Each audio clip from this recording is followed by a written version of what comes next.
ನೀನ್ ಹಿಂಗೆ ಮಾತಾಡ್ರ ನನಗ್ ಕೋಪ ಬರುತ್ತೆ. ನಿಂಗ್ ಕೋಪ ಬರುತ್ತೆ, ನಂಗ್ ಯಾವಾಗ್ಲೂ ಇರುತ್ತೆ. ಏನ್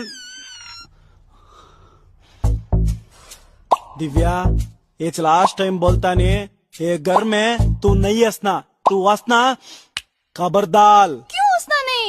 मैं हंसता हूँ, सुबह से शाम तक मैं हंसता हूँ. तुझे मेरी नगु पसंद नहीं आई तो तू मेरे घर से निकाल. बत्ताज.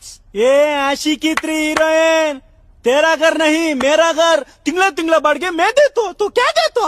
मारता देख. मारता? मंजीज मारता? मार रे मार. तेरी मैं मारू तो तू गया. बत्ताज. ಕಿಶೋರ್, ಯಾಕ್ರೆ ಬೆಳಬೆಳಗ್ಗೆ ಕಿತ್ತಾಡ್ತಿದ್ದೀರಾ? ಹೌದು, ಇತ್ತೀಚೆಗೆ ನೀವಿಬ್ರು ಯಾಕೆ ಉರ್ದುಲ್ ಕಿತ್ತಾಡ್ತಿದ್ದೀರಾ? तू बोल जी, मैं जाता हूँ. ಅಯ್ಯೋ ಅಂಕಲ್, ಅದನ್ ಏನ್ ಕೇಳ್ತಿ?